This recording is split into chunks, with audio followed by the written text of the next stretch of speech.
Welcome to Vital Signs. I'm your host, Jen Gaudet, sharing what's real and relevant in healthcare, wellness, and peak human performance, empowering people to take control and advocate for their greatest asset, your health. Remember, this show is for educational purposes only. It is not medical advice.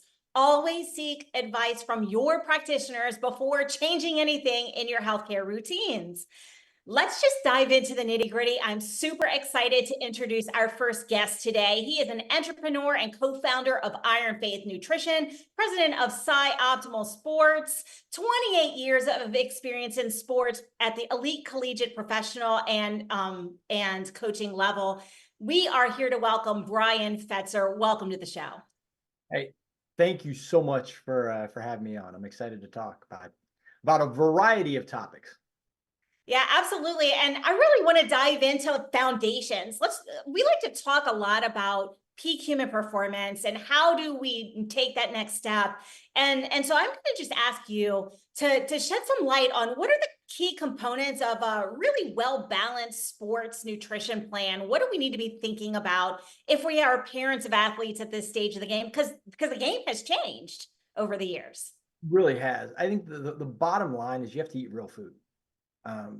Too many times we go for the quick alternative as opposed to finding the source of, don't go for the processed side, eat real food. And in all honesty, the food pyramid, you almost want to do the reverse of what it says. You want to eat a lot of meats and proteins. Those are the building blocks for performance and And that's completely different than, for example, when I was an athlete in, the 90s, for example. It's completely flipped. And even some of what's out on, if we were to Google what is the best thing, there's so much misinformation out. So can you talk a little bit about the importance of protein, how that really plays into our training schedule, our performance, and how important is actual timing of meals? Can you speak a little bit to that? No, absolutely. I mean, timing and meals, the one thing about performance is it's about the recovery process. That's really the biggest part. That's why people take, certain anabolic drugs is to help them recover. So one way you can do it from a food standpoint is to make sure that after your competition or after your practice, you get a good source of protein in you, a good source of meat protein with some fats to kind of get all those muscles kind of regenerating and recovering, as opposed to dousing yourself with those sugary products. That's one thing you want to really avoid. And the pre-timing of it is, you don't want to eat too close to practice or to a competition, because what's going to happen is all that blood is going to be, rushing from your various organs to help digest the food that you have, which is going to make you feel sluggish, make you feel, lethargic, and really diminish your performance as opposed to optimizing your performance. And so I know the biggest question that we're going to get is how much. You've talked about protein, you've talked about a little bit about timing, but how much beforehand, if our first workout of the day is in the morning, how much beforehand before a competition, and how much after should we kind of be thinking about when we think about that optimized nutrition for recovery? The big thing is to know yourself, as opposed to, you can't take just a general, hey, this is what Bobby does, so this was going to work for Sally, because everybody's individually different. Everybody's body makeup's a little different. The morning time, very, very key to getting when your growth hormone levels are at the highest. So you're trying to recover, get stuff in you. That's when it's a good time to take your supplements. That's when it's a good time to get a good balanced diet in. What works for me, I have eggs. They're almost like a perfect nutrient food because they're dense in minerals, they're dense in vitamins, and they've got a good source of protein. Getting 4, 5 eggs, depending on where you're at, in your system in the morning, along with some fruit, some really natural fruit, some berries, some nuts, some of the things that are going to be wholesome, going to be natural, and get in your system. You want to really avoid the sugary, cereals. Hey, I got up late, so I'm gonna throw back some, sugary cereals.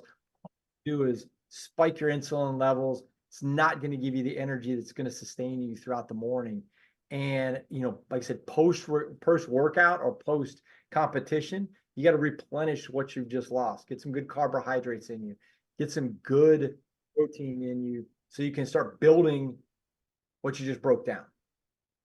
I want to kind of break down something what you just said on the morning thing, and I'm with you. I'm an eggs girl in the morning. I could do eggs with I'm an eggs and avocado because you get your healthy fats, you get some of that plus a little bit of fruit. So I couldn't agree more. But you mentioned supplementation in the morning. Talk to me a little bit about supplementation because there's a lot of misinformation, and especially in the sporting world, informed choice and making sure we're not consuming anything that we're going to test and be out of competition for. Like, what are some of the things or some of the misconceptions or myths that maybe are circulating that we can debunk about supplementation? I think the two biggest myths for supplementation go this way. One is that you don't need to supplement anything, just eat the right foods. That'd be great for the for the 1% of the 1% of people that don't have life and you're not moving about and you're not doing what you're doing.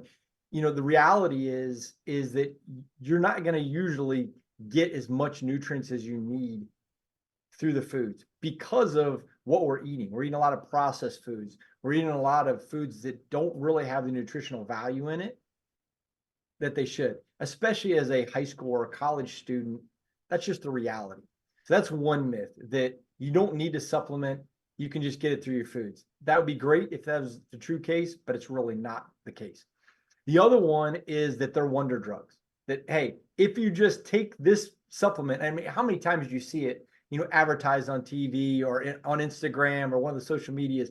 Hey, if you take this, this is going to help you lose weight. This is going to give you this. This is going to give you that. Most of that stuff is nonsense. One, because again, it's a processed supplement. It doesn't really contain anything. You have to know what you're taking and why you're taking it.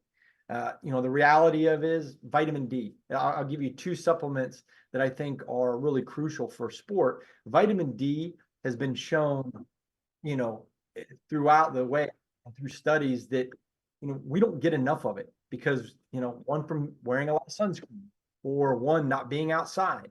So that's just a natural, deficiency in most people in vitamin D. The other one is zinc. A lot of times zinc, both vitamin D and zinc work really well to help you boost your immune system. We don't have that. Iron is another one that is widely, with females and minorities, deficiency in iron. We had give you an example. When I was coaching at a major Division I school, we had an individual that was, not performing optimally. And one of the things I wanted to do is, hey, I wanted to get a test and do a test for iron and vitamin D. And our school was willing to do that. We tested her. She was really low in her ferritin levels and iron. And it was causing a massive, production problem for her as an athlete. We boosted her iron intake. We boosted her vitamin D intake. She won an SEC championship.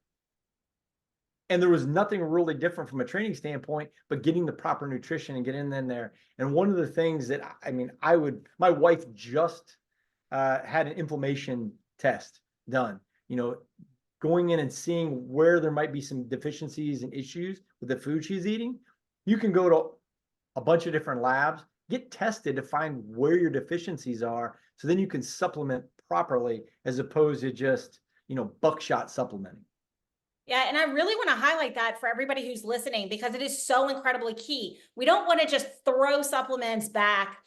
It's really important to know where we need that supplementation, and everyone's diet is a little bit different. For example, if you are a vegetarian, there are going to be certain supplements that are going to kind of be necessary for you if you're an athlete because your body's not going to absorb certain nutrients as well as from an animal source. So it's so important that we test and then supplement so we know what we need for our unique body, for our sport, for our performance.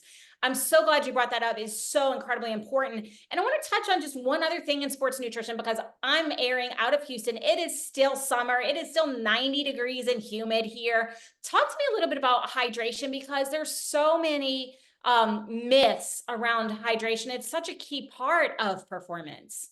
It is. And really, with anything, you've got to actually read the label and see what's in what you're taking.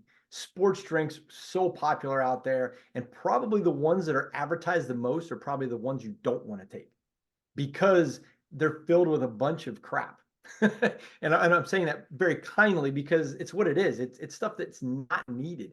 It's stuff that's going to hinder your performance as opposed to help your performance.